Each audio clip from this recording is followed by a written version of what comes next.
Hello guys, good morning. તો આજે અમે જઈ રહ્યા છીએ ડોન ને આજનું થંબનેલ પરથી તમે જાણી ગયા હશો કે અમે ક્યાં જઈ રહ્યા છીએ.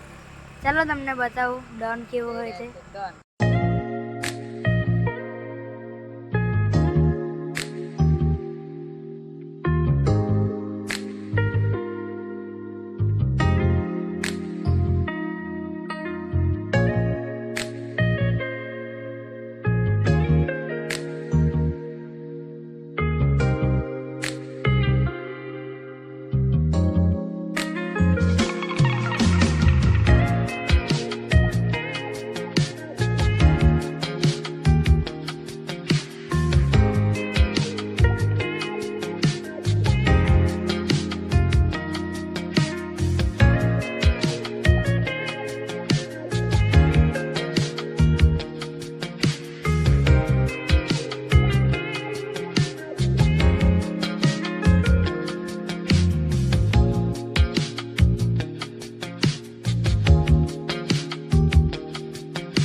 જુઓ મિત્રો, અમે ક્યાં આવી ગયા. જુઓ, એકદમ સુંદર વાતાવરણ છે અહીંયા.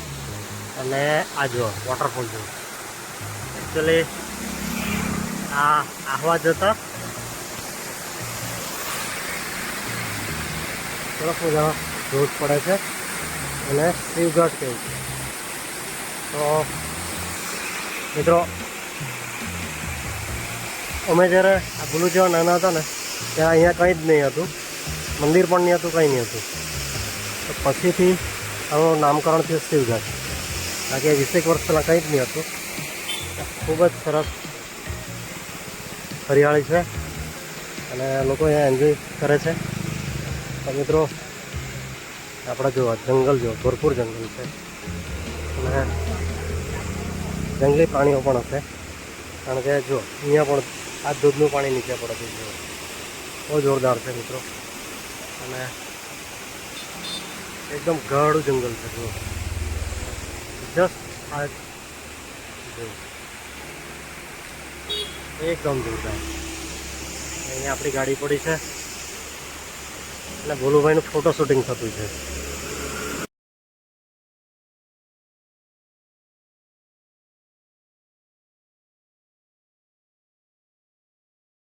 તો મિત્રો, આહવા જતા જે શિવઘાટ પછી જે સરસ મજાનો રસ્તો છે, વળાંકો તો છે સાપ જેવા, પરંતુ આ તમે જોઈ શકો ખૂબ જ જોરદાર ગ્રીનરી છે. અને આજના ટોટલી વ્લોગમાં કદાચ 2 પાર્ટનો થશે. ખૂબ જ જોરદાર આપણને ગ્રીનરી જોવા મળવાની છે. અને જ્યાં આપણે જવાના છીએ ત્યાં તો જબરજસ્ત ગાઢ જંગલ જોવા મળવાનું છે. તો મિત્રો, એક પણ ક્ષણ તમે ચૂકશો નહીં અને જોરદાર આપણે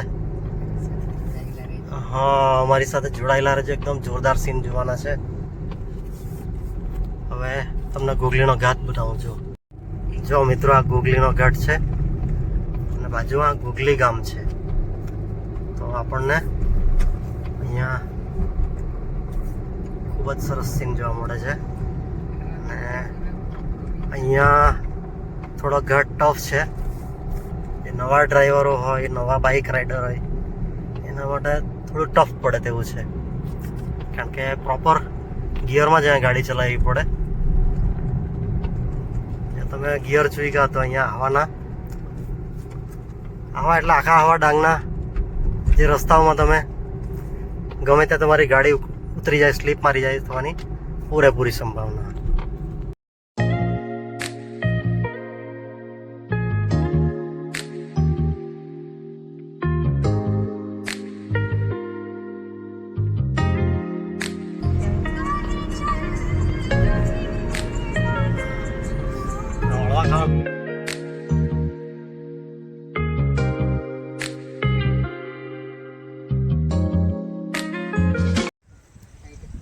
જો મિત્રો, કેટલું જોરદાર છે. ફોટો શૂટિંગ ચાલી રહ્યું છે. ગુલુભાઈ ફોટા પાડે છે અને ઘણા બધા અમારા જેવા ટુરિસ્ટો હતા અને ટોટલી મેદાન જ છે. એ બહુ જોરદાર છે અને આ જે વૃક્ષો છે ખૂબ સરસ લાગે છે. અને ત્યાં છે આપણું ડોન. એ ડોન પહેલાં આપણે જવાનું છે પાંડવ ગુફા, પાંડવા. મિત્રો ખૂબ જ સરસ જગ્યાએ ઊભા રહ્યા છે. મેદાન છે અને ફરતાની લીલોતરી તમે જોઈ શકો છો અને પાછળ ડુંગર છે અને અડધા આજે ધુમ્મસથી ઢંકાઈ ગયા છે. અહીંયા ફોટોગ્રાફી પણ બહુ મેં કરી લીધી અને નેચર પણ ખૂબ માણ્યું. હવે હજુ અંદર આપણે જઈએ. આપણે જવાના છે પાંડવા અને પાંડવા જે ખરું ને એ કોઈ દિવસ ગયા જ નથી, તો આજે પહેલી વાર એને એક્સપ્લોર કરવાના છે. તો ચાલો જઈએ અને તમને બેક કેમેરાથી બતાવો એનું જે સીન છે તે કેવું દેખાય છે.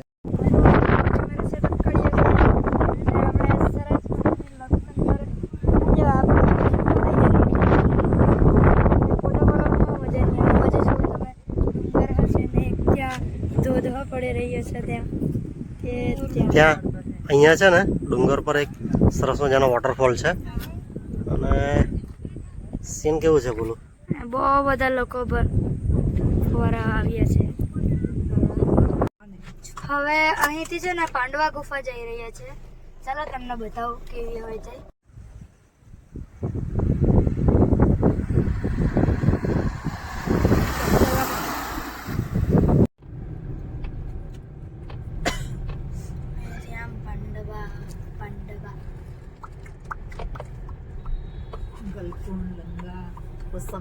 લીંગા ગામ છે. હા, અહીંથી ગાઈસ આ જો તમે વાંસના જંગલો. કેવું રો બાબા? મિત્રો હવે પાંડવ ગુફાની નજીક જ છે અમે. રસ્તો બહુ સાંકડો છે અને જંગલ ખૂબ ગાઢ છે પણ મજા આવી જાય. અમે તો જતા છે, હવે તમે બી આવજો. હું કઈ બોલું હા ને?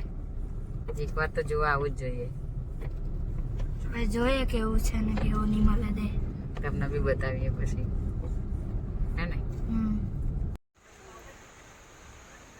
મિત્રો આ પાંડવા ગામમાં પાંડવ ગુફા પાસે પહોંચી ગયા છે અને હવે જવાનું છે અંદર. તો આપણે જઈએ અહીંથી. સ્ટોલ પણ છે, તમે ચા નાસ્તો અહીંયા કરી શકો, તમને પાણી પણ મળી જાય. આ ગેટ છે.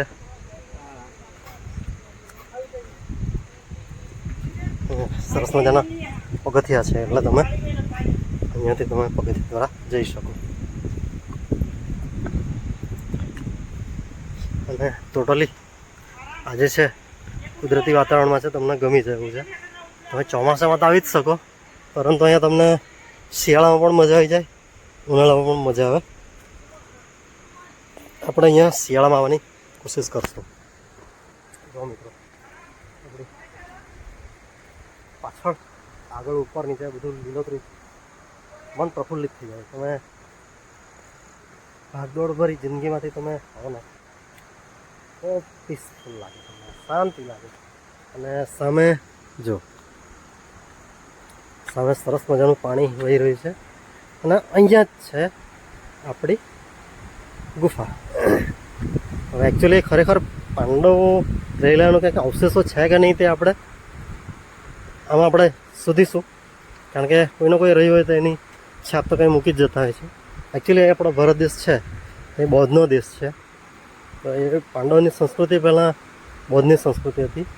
હવે એ બધું એ પુરાતત્વ ખાતાનું એ બધું જોવાનું છે, પણ જે આર્કિયોલોજીકલ રીતના હજુ આનું સર્વે થયું નથી, કરાવવા તો ખબર પડે કે શું એકચ્યુઅલી છે. તો અહીંયા આપણને કયા અવશેષો મળે કે શું છે એ આપણે અંદર જઈને જો જોવાતો હોય તો આપણે જોવાની કોશિશ કરીશું અને એ આપણે કેપ્ચર કરીશું. થોડું નીચે ઉતરવાનું છે. તો સારું છે કે અહીંયા પગથિયા બનાવી દીધા છે, તો બાકી કાદવમાં હું તો લસરી જવાય. અને જે સામે જે ધોધ છે ને બહુ જોરદાર એનો અવાજ આવી રહ્યો છે. નાના નાના ઝરણા પણ ખૂબ સરસ છે.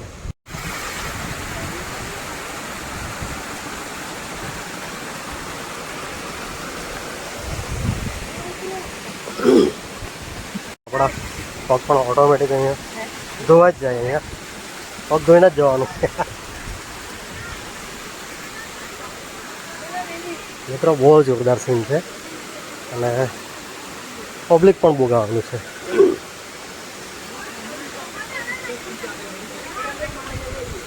જો જંગલી ખેલ પણ છે અહીંયા.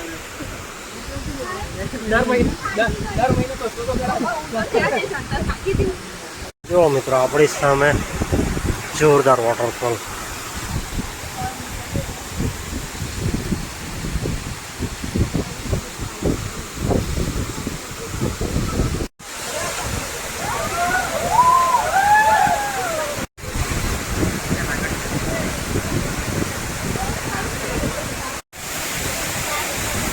મિત્રો આપણા પાંડવા ગુફાની અંદર આવી ગયા છે અને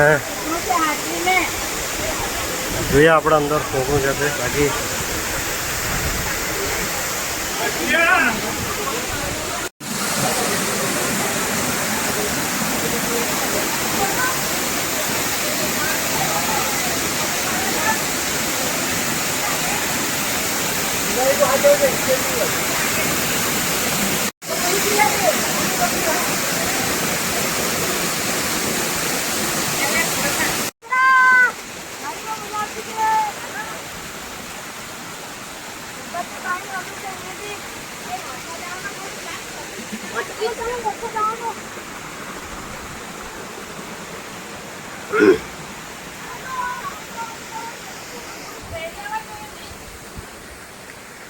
મિત્રો અહીંયા ખાલી ગુફા છે. અહીંયા 5 પાંડવો રહી શકે કોઈ પરિસ્થિતિ જ નહીં મળે. કારણ કે ઊભા થવું શક્ય નથી તો અહીંયા કોઈ ભરાઈને કોઈ રહી શકે એવું છે જ નહીં. અને બીજી વસ્તુ અંદર આખું ભેજ રહે અને એ અત્યારે રહેતી છે તે પહેલાં પણ રહેતી હશે. એટલે એકચ્યુઅલી મને કોઈ શક્યતા નથી દેખાતી. હા, તમને ધાર્મિકતાની દ્રષ્ટિએ સ્વીકારો તો વસ્તુ અલગ છે. વાસ્તવિકતાની દ્રષ્ટિએ વૈજ્ઞાનિક દૃષ્ટિકોણથી આ ચીજ શક્ય નથી લાગતી. એટલે ચાલો જોવા માટે ચાલી જાય આનંદ માટે. બાકી પાંડવના નામે ખાલી બનાવી કાઢેલું છે, બાકી બીજું કંઈ છે નહીં. મિત્રો હવે છે ને આપણે આવી ગયું છે આ ડોન. અહીંયા વળવાનું છે. જો આ ડોન ગામ અહીંથી છે વળવાનું અને આ સામે ગેટ છે. જો મસ્ત મોટું.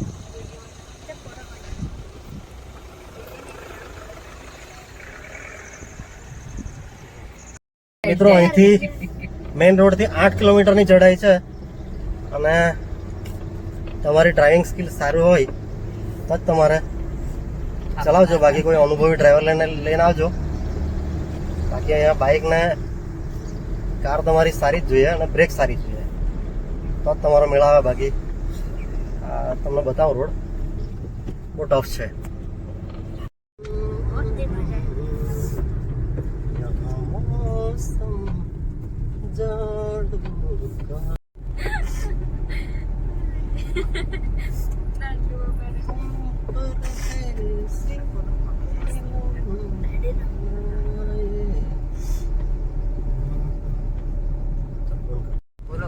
મિત્રો હવે છે ને આપણે ડોન આવી ગયા છે અને બહુ કઠણ ચઢાઈ 7 કિલોમીટરની આપણે ચડી આવ્યા છીએ.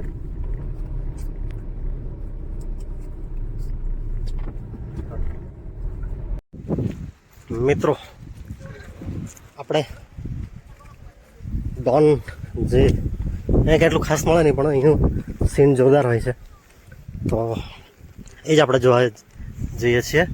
એટલું બધું કંઈ છે નહીં. અહીંયા મા હોટલ છે, એક નાનકડું અહીંયા કંઈક ઢાબુ જેવું છે અહીંયા છે, ત્યાં એક બીજું ઢાબુ છે, નાનકડી દુકાન એટલે કે સ્ટોલ જેવા છે નાના નાના. અને બસ આ બેસવા માટેનું છે. અને હવે તમને સીન બતાવું. તમને આગળ તમે જુઓ મિત્રો કેટલો જોરદાર સીન છે. ને બસ આ જ સીન જોવા માટે લોકો આવે છે. અને અહીંયા છે ને બહુ વરસાદ હોય ને ઉપરથી આપણી ગાડી પર જ પાણી પડતું હોય છે. પણ આપણું ડાંગ છે, આપણું ડાંગ છે અને આ બોર્ડર છે એની આગળ મહારાષ્ટ્ર છે. તો કૈસા ફિલિંગ હો રહા હૈ? બહુ અચ્છા. ખૂબ સરસ પવન છે, થોડું ડ્રિઝલિંગ થતું છે અને ભોલુભાઈને ઠંડી લાગી ગયેલી છે. રેનકોટ પહેરાવી દીધો અને જો ત્યાં સૂરજનો પ્રકાશ થોડો થોડો આવે છે એટલે સરસ મજાનું સીન દેખાય છે.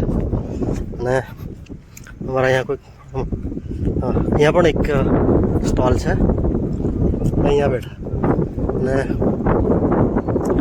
ત્યાં પણ બધા પ્રવાસીઓ છે. અને ત્યાં સૌથી મોટું આ જે સ્ટેચ્યુ છે અહીંયા ગીધ વધારે હોય છે. અને અહીંથી થોડું આગળ જાઓ 8 કિલોમીટર એટલે તમને સલેરનો ડુંગર જોવા મળે. એ આપણે કોઈક વ્લોગમાં કવર કરી. સ્ટોલ છે ત્યાં જઈએ. નાનકડું રેસ્ટોરન્ટ છે, ચાઇનીઝ ને કોફી ને બધું મળે છે. જબરજસ્ત પવન ખાતો છે. કોફી પીધા પછી છે ને વધારે ઠંડી લાગે.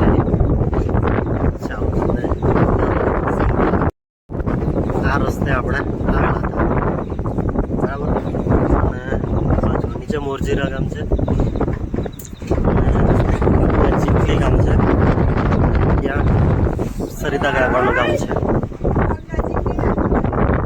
બધાને ઠંડી લાગતી છે. ખાલી ભોલુભાઈ જ બચેલા છે, બાકી કેટલું ડેવલપમેન્ટ જેવું કંઈ છે નહીં. પણ એનું સીન જોરદાર. અને ઉપર જે છે ઉપર તમને બતાવું ક્યાં જવાનું છે. જો અહીંથી ટ્રેક છે, અહીંથી ચાલીને ત્યાં ઉપર ગીધ છે, ત્યાં ઉપર જવાનું છે. તો આપણે ત્યાં જવાનું છે. અને ગીધ માટે પણ કંઈક વોલ્ચર નેચર્સ સેવન્જર્સ એવું કંઈક લખેલું છે. તો જો પ્રકૃતિમાં સફાઈ કરનાર, સફાઈ કામદાર ગીધ એટલે જે મૃત બધા પશુ હોય એ ખાય ગીધ. અને અહીંયા બાજુમાં જો નાગલી વરાઈની ખેતી થાય છે. આપણે ભાતના રોપ્યા આને નાખી જ દઈએ એટલે ઓટોમેટિક ઊભું થઈ જાય. હેરવા થાકી ગયા મિત્રો. ફાઇનલી આપણે ઉપર ચડી ગયા છે. અને નીચેથી જે આપણે સ્ટેચ્યુ જોતા હતા ગીધનું ત્યાં આવી ગયા. આપણે થાક લાગી ગયા કે આપણે એટલું ઓછું ચડતા નથી, એટલું ચાલવાનું થતું નથી. તો તમે બેક કેમેરાથી બતાવું. એનું વાતાવરણ પણ બદલાઈ ચૂક્યું છે, તમને થોડોક અંદાજ આવી ગયો હશે. ચાલો બેક કેમેરા તમને બતાવું. ફરતેનું ધુમ્મસ થઈ ગયું છે. ફ્રન્ટ કેમેરામાં નહીં એટલું દેખાતું, પણ બાજુ એટલું ધુમ્મસ થઈ ગયું છે. અને ભોલુભાઈને મસ્તી ચડી છે. જો આ એકદમ પીક પોઈન્ટ છે ડોનનો. અને આ મસ્ત મોટું વલ્ચર છે, વલ્ચરનું સ્ટેચ્યુ છે. સો ના હજુ પીક પોઈન્ટ હજુ આગળ છે, પણ જબરજસ્ત ઊંચું છે. લગભગ નહીં તો એ 50 ફૂટ હતું આ સ્ટેચ્યુ છે. એની સામે બોલું જુઓ કેટલું છે.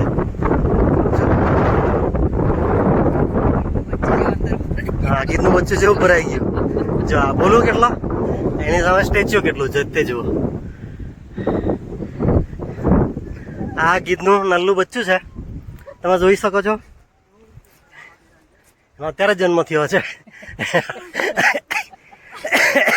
આ ગીધનું બચ્ચુડી છે.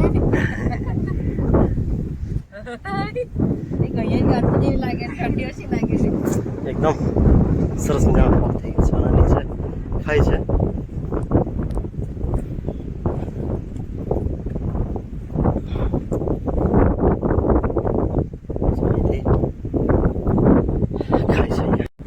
આ રૂઈચાનું ઘાસ છે, એની લોકલ ભાષામાં રૂઈચા કહે છે. અને આના પાંદડાનો ઉપયોગ છે ને એ થાય છે કે આજે હું થોડું લઈ પણ લીધું છે. આ એ આપણે ત્યાં નહીં થાય, અહીંયા ઉચ્ચારણવાળા વિસ્તારમાં જ થાય છે. તો મિત્રો આનું આપણે જેમ લીલી ચાનો ઉપયોગ કરીએ ને ગ્રીન ટી, તેવો આનો આ લોકો અહીંના લોકલ લોકો ચામાં ઉપયોગ કરે છે. અને આ ઉચ્ચારણવાળા વિસ્તારમાં જ દેખાય છે. આ રીતનું ઘાસ કદાચ તમને એવું લાગે આપણા વિસ્તારમાં દેખાય, પણ આમાં સરસ સ્મેલ આવે છે મિત્રો. જે આપણે લીલી ચાની સ્મેલ આવે ને તેવી આની થોડીક અલગ રીતના સ્મેલ આવતી હોય છે. એટલે આ બહુ યુનિક ઘાસ છે અને ઊંચાણવાળા વિસ્તારમાં જ થાય છે. જુઓ આ રીતનું આનું છે, આ રીતનું આ સુકાઈ ગયેલું એમાં જ પાછું ઉગી નીકળ્યું છે. મિત્રો હવે થોડુંક વાદળો હટી ગયું છે, પણ પવન બહુ જોરદાર હતો ને વરસાદ બહુ જોરદાર હતો. તો તમને બતાવું અહીંથી જો આપણે જે ત્યાંથી 7 કિલોમીટર ચડીને આવ્યા લગભગ સીધી જ અહીંથી થાય છે. તમે થોડુંક જોઈ ગયા તમે સીધા નીચે જતા રહો. એટલે અહીંયા આવો તો રિસ્ક લેશો નહીં. થોડુંક પોતાના ફિલિંગ્સ પર કંટ્રોલ રાખીને લાગણી પોતાના જે ઉત્સાહ હોય એના પર કંટ્રોલ રાખીને જ તમે અહીંયા આવજો. કારણ કે બહુ રિસ્કી છે. કારણ કે હજુ અહીંયા કંઈક ગવર્મેન્ટે કોઈ રેલિંગ એવું લગાવ્યું જ નથી. એટલે તમે રિસ્ક લેશો નહીં, બાકી તમારે એનો ફળ ખરાબ તમારે ભોગવવું પડશે. ચાલો હવે નીચે જઈએ. જો પવન વધારે છે અને છત્રીમાં સાચવવી અઘરી થતી છે. આ તો એક ઝાડની ઓથમાં ઊભેલો છું એટલે થોડી છત્રી કંટ્રોલ થાય છે. બાકી તમે જોઈ શકો છો આજે ઝાડની શું હાલત છે. જો મિત્રો વાગ્યા છે 6:30 અને હવે અમે જઈ રહ્યા છીએ. કારણ કે હવે આ હવા આ હવા આવા જવાનું અમે. કારણ કે ઠંડી બહુ છે અને અંદર કંઈક કરવા જેવું કંઈક એક્ટિવિટી છે નહીં. રાત્રિ રોકાણ આહવા છે અને નાઇટ રોકાણ આવા કરીએ. ચાલો આજનો વિડીયો આટલો જ છે. કાલનો કશે પ્લાન થાય તો કાલનો વિડીયો બતાવીશું. બાકી આજના માટે આટલું.